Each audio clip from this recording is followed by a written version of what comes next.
शिवा, आदित्य, उदय और रीवा स्कूल के बाद एक रहस्यमयी झील की चर्चा करते हैं।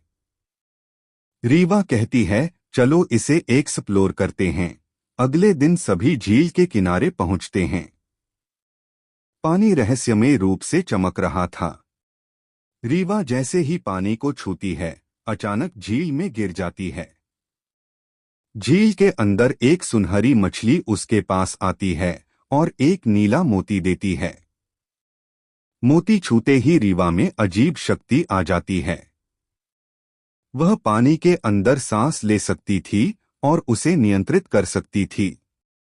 रीवा जब बाहर आती है तो अपने दोस्तों को अपनी नई शक्ति दिखाती है। सभी दंग रह जाते हैं। आदित्य कहता है, यह कैसे हो सकता है? तभी झील की गहराइयों में छिपा दुष्ट जलराक्षस अक्वारास जाग जाता है। उसे पता चलता है कि जल की शक्ति किसी इंसान को मिल गई है। वह रीवा को पकड़ने की योजना बनाता है। अचानक झील में भंवर उठता है और अक्वारास रीवा पर हमला करता है।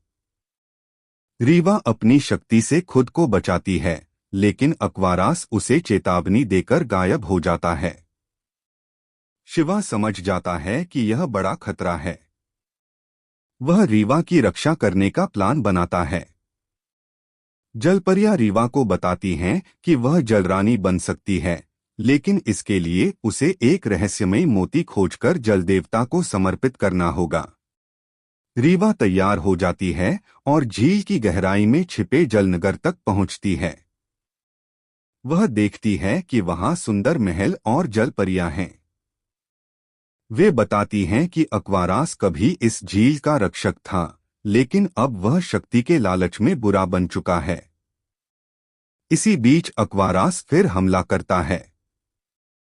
शिवा और उसके दोस्त भी मुकाबला करते हैं। शिवा अपनी सुपर बाइक से हवा में उछलकर अक्वारास पर वार करता है। रीवा जलनगर में जलरानी का ताज पहनती है और पूरी शक्ति प्राप्त कर लेती है। अक्वारास उसे रोकने के लिए विशाल जलघुमक्कड़ टाइफून पैदा करता है।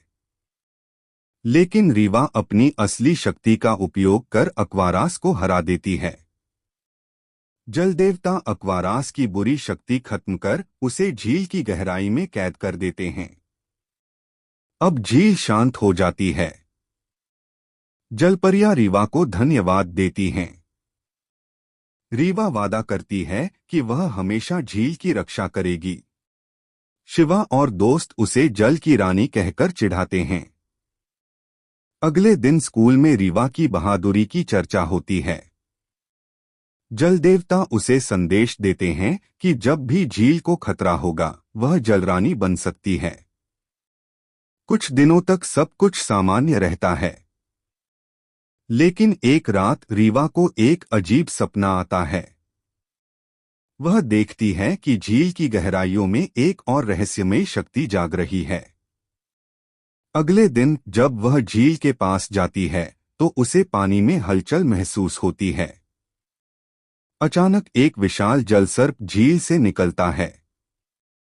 उसकी आंखें चमक रही थीं और वह जोर से गरजता है, मैं नागराज हूं। यह झील मेरी थी और अब इसे वापस लेने आया हूं। शिवा और उसके दोस्त भागकर आते हैं। रीवा पानी में कूद जाती है और अपनी शक्ति से नागराज को रोकने की कोशिश करती है। लेकिन नागराज बहुत शक्तिशाली था।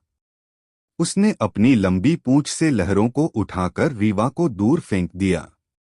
शिवा समझ जाता है कि यह लड़ाई आसान नहीं होगी।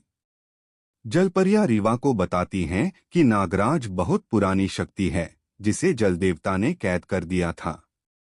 लेकिन अब वह मुक्त हो चुका था और झील पर राज करना चाहता था। रीवा को अपनी असली शक्ति का उपयोग करना होगा। शिवा अपनी सुपर बाइक से झील के चारों ओर घूमकर नागराज का ध्यान भटकाने की कोशिश करता है। रीवा अपनी शक्ति को बढ़ाने के लिए जलदेवता का आह्वान करती है। तभी जलदेवत